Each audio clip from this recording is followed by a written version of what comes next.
નમસ્કાર ધોરણ 10ના તમામ વિદ્યાર્થીઓ મિત્રો, આજે આપણે સામાજિક વિજ્ઞાનમાં નવું ચેપ્ટર લઈશું મિત્રો, જેનું નામ છે ભારતનો સાંસ્કૃતિક વારસો, હસ્તકલા અને લલિત કલા.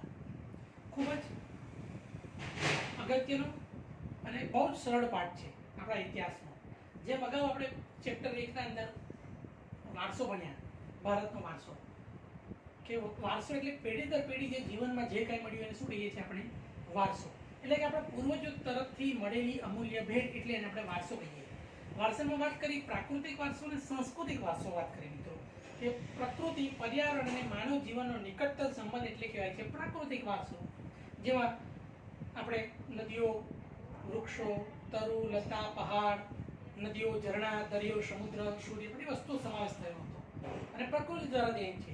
જ્યારે સાંસ્કૃતિક વારસો એટલે કે માનવીએ નિર્મિત જે કર્યું છે, કે માનવીએ પોતાની બુદ્ધિ, કલા, કૌશલ્ય દ્વારા જે કાંઈ સર્જન કર્યું એને કહેવાય છે સાંસ્કૃતિક વારસો.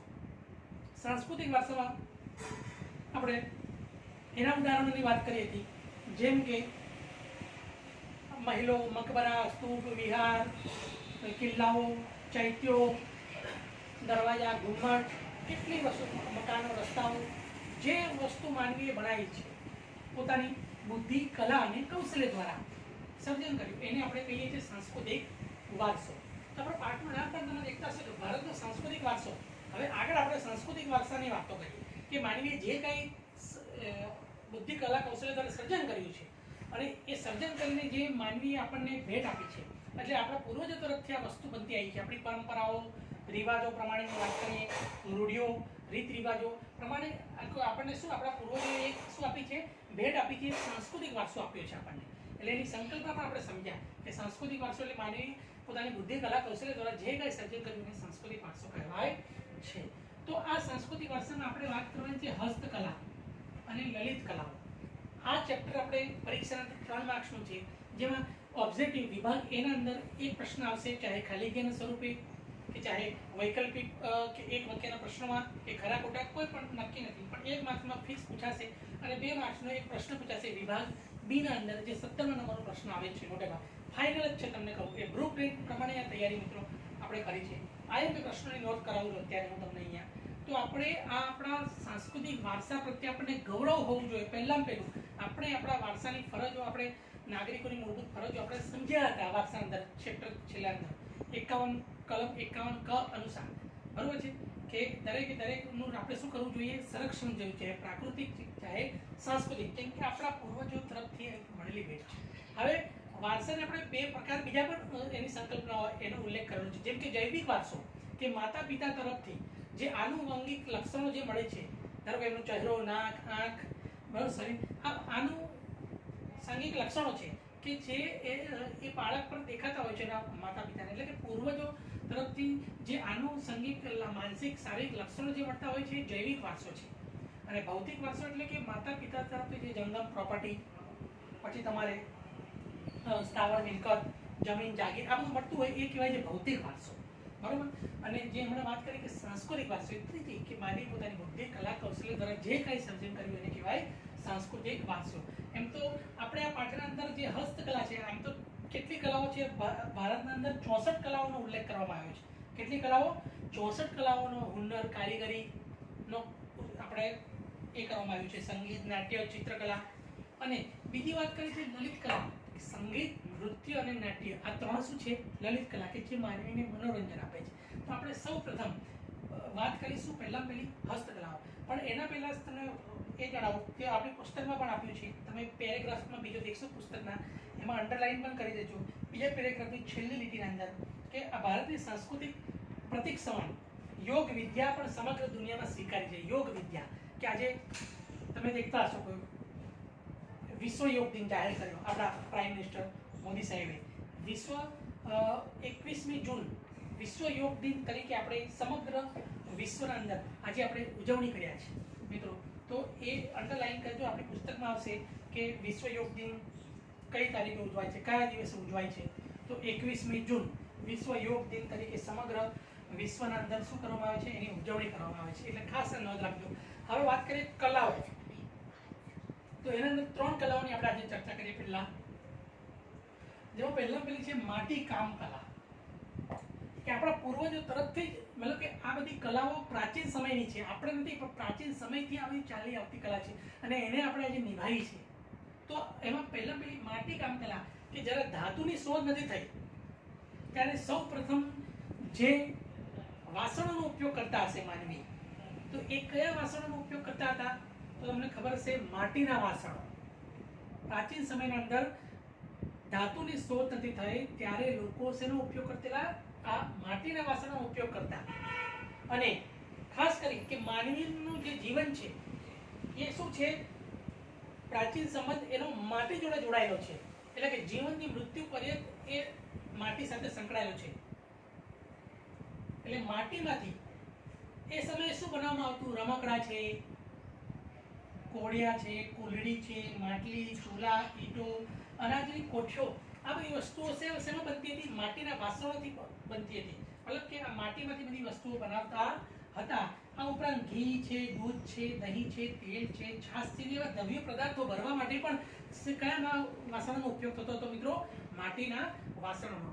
ફોકસ કરતો હતો. આ બધા પાત્રો અને ભરવા માટે માટીના વાસણનો ઉપયોગ કરતા હતા. જે કેમ પ્રાચીન સમયમાં આ કલા જાણીતી છે? કેમ માટી કલા પ્રાચીન કલા? એનું કારણ છે, ઉદાહરણ આપ્યું છે મિત્રો. તો ખાસ કરીને લોથલ છે, મોહેંજો-દડો અને હડપ્પા, સિંધુ ખીણ સંસ્કૃતિ આપણી, બરોબર, એ સંસ્કૃતિના અવશેષોમાંથી આપણને કેટલાક માટીના વાસણો મળી આવ્યા, જેમ કે લાલ રંગના પવાલા, રકાબી, પછી તમારે આપણે બરણી, આ અવશેષો મળી આવ્યા. શેના? માટીના અવશેષો. એટલે એના પરથી ઉદાહરણ લઈ શકાય. પછી કુંભારનો જે ચાકડો છે એ માટીકામનું પહેલું યંત્ર માનવામાં આવે છે. કુંભાર જે ચાકડો ફેરવે છે એ માટીકામનું સૌથી પ્રથમ યંત્ર, કેમ કે એ માટીની વસ્તુ કોઈ પણ એ ચાકડા પર ફેરવીને શું કરતો હતો? તૈયાર કરતો હતો. અને એના દ્વારા આ સમગ્ર વસ્તુ માટીની મતલબ કે જે માટલું છે, માટલી છે, પછી કોડિયું છે, કોલડી છે, આ બધી વસ્તુઓ હશે ને એ ચાકડા પર તૈયાર થાય છે. માટીકામનું પ્રથમ યંત્ર કયું હતું? કુંભારનો ચાકડો એ માટીકામનું પ્રથમ યંત્ર. અને પ્રાચીન સમયમાં ઉદાહરણ આપ્યું છે, પ્રાચીન સમયના અંદર જે ટેરાકોટા કે કાચી તેમજ પકવેલી માટી એટલે શું? એનો કે કાચી તેમજ પકવેલી માટી એટલે શું કહેવાય? એને ટેરાકોટા. આ શબ્દ પૂછે ઘણી વખત પરીક્ષા. ટેરાકોટા એટલે શું? What is meaning of terracotta? તો ટેરાકોટા યાની શું? કે કાચી તેમજ પકવેલી માટી ના વાસણો, એને શું કહેવાય? ટેરાકોટા. તેનું ઉદાહરણ આપેલું છે કે પ્રાચીન સમયના અંદર તેલંગાણાના નાગાર્જુન કોંડાનો અને મહેસાણામાં લાંગણજના જે અવશેષો મળ્યા એ માટીના અવશેષો પરથી કહેવાય એ સમયે શેના? ટેરાકોટાના માટીના વાસણો બનાવવામાં આવતા હતા. અને બે ઉદાહરણ પૂછે છે ઘણી વખત કે તેલંગાણા એનું નાગાર્જુન કોંડા અને બીજું છે મહેસાણાનું લાંગણજ માં શું છે? માટીકામ એના અવશેષો મળી આવેલા. જૂના અવશેષોના આધારે આપણે કહી શકીએ કે હાથથી બનાવેલા માટીના વાસણો હતા. આ હતી માટીકામ કલા મિત્રો. હવે વાત કરીએ હાથ વણાટ કલા, કાતણ કલા. ખૂબ જ ઉપયોગી છે, આઈએમપી છે આ કલા. તો પહેલા પેલું કે કાતણ એટલે કે હાથ વણાટ. કાતણ એટલે શું? કે રૂની પૂમડી આવે, એ પૂમડીમાંથી તાંતણા ખેંચી તેને વડ ચડાવી લે લાંબો દોરો તૈયાર કરવામાં આવે છે ને એને કહેવાય છે કાતણ કલા. કે રૂની પૂમડીમાંથી તાંતણા ખેંચવામાં આવે છે અને એની એક પર એક વડ ચડાવે છે અને એક લાંબી દોરી તૈયાર કરવામાં આવે મિત્રો, એને કહેવાય છે કાતણ. એટલે કે કાતણ કલા એટલે કે હાથ વણાટ કલા.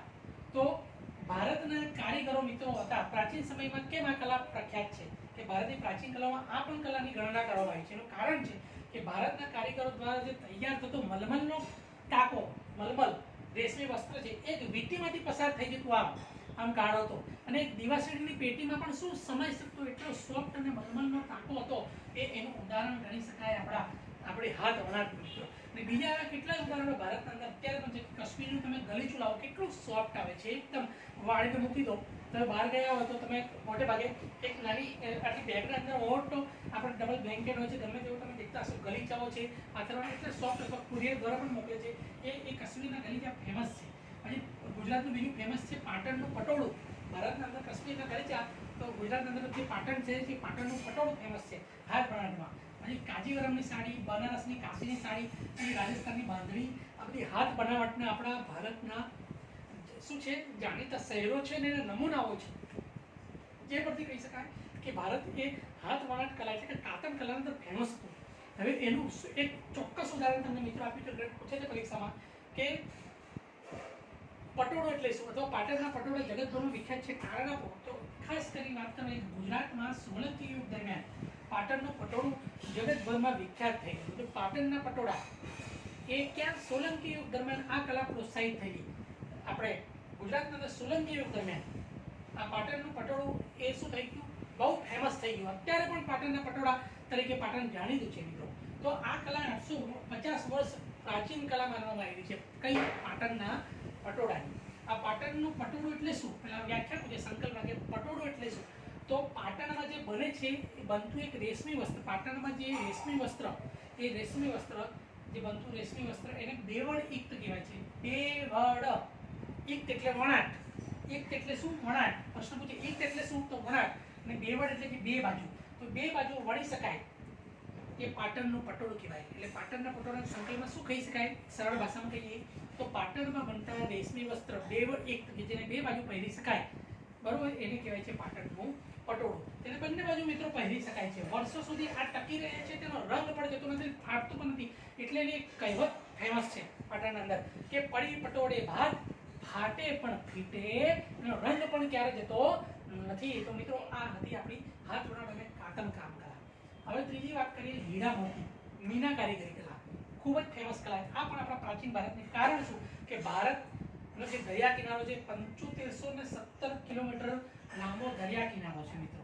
હવે દરિયા કિનારોના અંદર તમે દેખતા હશો મરજી વાવ, કેટલા બધા હીરા રત્નો, મોતી માણેક, પન્ના, આ બધી વસ્તુઓ, હીરા જેવી વસ્તુઓ દરિયા અંદર ખૂબ જ એની માંગ છે. એટલે કે છે કે ભારતનો દરિયા કિનારો જે 7517 કિલોમીટર છે એ શું કે છે કે વિદેશમાં, એના કારણે વિદેશના અંદર હીરા જડિત જે આભૂષણો છે એની માંગ પહેલેથી હતી વિદેશમાં.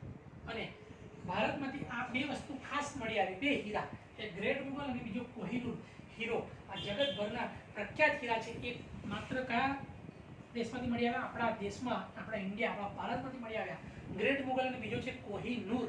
આ બે બહુ જ મહત્વના આપણા જે હીરા છે, બરોબર, એ જગતના પ્રખ્યાત થઈ ચૂકેલા હીરા છે. એ ભારતમાંથી મળ્યા, ભારત દરિયા કિનારેથી મળ્યા મિત્રો. એટલે કે છે કે પ્રાચીન સમયમાં રાજા મહારાજા જે અમીર ઉમરાઓ શ્રીમંત વર્ગો હતા તેઓ હીરા જડિત આભૂષણો, અલંકારો અને શોખીન હતા અને એના આભૂષણો જ પહેરતા હતા. કેમ કે દરિયા વસ્તુ આ બધી આપણે મળી આવતી. આ ઉપરાંત હીરા, માણેક, પન્ના, પોખરણ જેવા આ પથ્થરના રત્નો છે, એ રત્નો પણ એટલા મોંઘા છે. એનો ઉપયોગ પણ સિંહાસન, બાજુબંધ અને મુકુટમાં રાજાઓ મહારાજાઓ કરતા હતા. તમે સિરિયલો દેખતા હશો, પિક્ચર્સ પણ દેખતા હશો, એમાં શૂટિંગ દરમિયાન તમે દેખતા હશો મહેલો હીરા જડિત કેવા છે. પછી તમે રાજા મહારાજાઓ જે શૂટિંગ દરમિયાન જે વસ્ત્રો પરિધાન કરતા હોય છે એના આભૂષણો તમે દેખતા હશો. હકીકતી એ પ્રમાણેનો પહેરવેશ કરતા હોય છે અને એ પ્રમાણે આખું જે આ બે એવું એ શું કરે છે, નાટ્ય રૂપાંતર કરતા હોય. કેટલું સુંદર આકર્ષણ લાગતું હતું મિત્રો. એ સમયની એ શોખ રાજાઓનો કેટલો જબરદસ્ત હશે. અને ભારતની અંદર જે આવી વસ્તુઓ મળી આવી છે, કયા દેશમાંથી? ભારતમાં જ મળી આવી છે. તો મિત્રો એ ભારતના રાજા મહારાજો ખૂબ જ એનો ઉપયોગ કર્યો. સિંહાસન, બાજુબંધ, મુકુટમાં કરતા હતા આ બધા પોખરણ, હીરા, માણેક, પન્ના વગેરેનો. આ ઉપરાંત મોતીકામ એ ગુજરાતની આગવી વિશેષતા છે. આ મોતીકામ કલા એ ગુજરાતની શું છે, હીરા મોતી કે જે મોતીકામ પણ ગુજરાતની આગવી વિશેષતા. મોતીમાંથી આજે કલાત્મક તોરણો, સુંદર, પછી પેલા ઘૂઘરા, પછી આપણે નાળિયેર વગેરેમાં મોતીકામની વસ્તુઓ શું કરે છે, એને પેઢી કરી, એને જણીને આખી વસ્તુઓ તૈયાર કરે છે અને આકર્ષક વસ્તુ આપણે માટે બનાવે છે. અને બજારમાં એનું વેચાણ કેટલું સુંદર રીતે થતું હોય છે અને સારી આવક પણ મેળવે છે કારીગરો. ઉપરાંત મીના કારીગરીમાં આપણે વાત કરી હીરા, પછી મીના કારીગરી. મીના કારીગરી એટલે તમે દેખતા હશો, આ ધારો કે આ વીટી છે મારી, આ વીટી, આ વીટીના અંદર જે નંગ છે એ નંગ શેમાં જડ્યો? સોનું હોય કે ચાંદી, એના અંદર જે નંગ જડવામાં આવે, આ મીના કારીગરી કલા છે. કઈ કલા છે? મીના કારીગરી. તો મીના કારીગરીમાં શું? વીટી, કંગન અને એરિંગ, બરોબર છે, વગેરેના સોના ચાંદીના અલંકારોમાં શું કરવામાં આવે છે? ગૂંથવામાં આવે છે, એને બનાવવામાં આવે છે. એ મીના કારીગરી કલા કહેવાય. અને મીના કારીગરી અંદર ભારતમાં જયપુર છે, લખનઉ, દિલ્હી, વારાણસી અને હૈદરાબાદ, આ શહેરો મીના કારીગરી માટે બહુ જ ફેમસ ગણવામાં આવે છે. હૈદરાબાદ તો કાળા રંગની મીના કારીગરી માટે જાણીતો છે, જ્યારે જયપુર, લખનઉ લાલ, દિલ્હી, વારાણસી એ લીલા રંગની મીના કારીગરી માટે જાણીતો છે. મિત્રો આ મીના કારીગરી કલા અને હીરા મોતી આ એ પણ આપણા પ્રાચીન સમયની બહુ જ અગત્યની કલાઓ છે. આ ત્રણ કલાઓ મિત્રો શીખાડી. હવે બીજા ભાગના અંદર આપણે લલિત કલાઓની વાત કરીશું અને જે બીજી આ હસ્તકલાઓ છે એ તમારે તમારી પુસ્તકના અંદર થોડી દેખી લેવાની, વાંચી લેવાની અને તમારે એને સમજી લેવાનું. ના સમજ પડે તો તમે મને પર્સનલ ફોન કરી શકશો. Okay, thank you.